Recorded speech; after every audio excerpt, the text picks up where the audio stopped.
One News Hour. Thank you so much for staying with us, and Anne Wangeshi is our sign language interpreter tonight.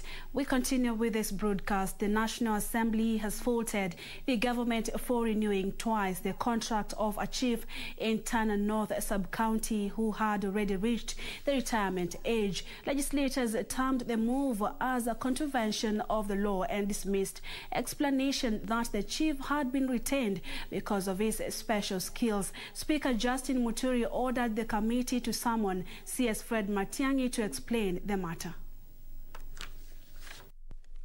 Honorable Ali Wario. Bora Member of Parliament Ali Wario had sought to know why a chief in Bangale location in Tana North Sub County was reappointed twice after he retired in 2019.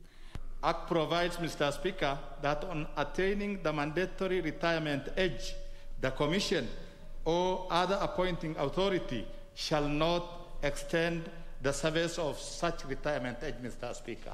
The response sought from the Ministry of Interior by Committee on Administration and National Security, led by the Chair, Peter Mwathi, did not impress the House.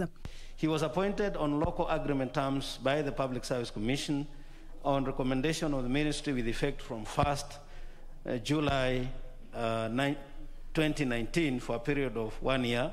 The appointment was further renewed. Mr. Speaker, at what point will the Commission be allowed to put away the law and use local agreement terms?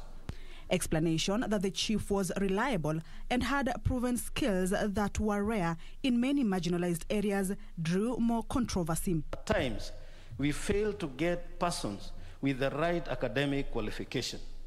In such cases, we have been approaching Public Service Commission to grant waiver on the academic qualification. That's not true, Mr. Speaker. We have qualified people. It is illegal to hold somebody who is already in retirement. This is in contravention of law.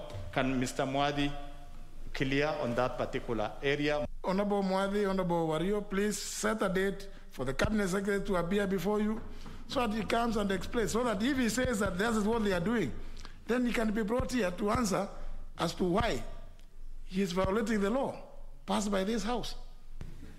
Meanwhile, the newly elected members of Parliament for Bonchari Pavel Oimeke and his Juja counterpart George Koimburi on Tuesday took oath of office at the National Assembly.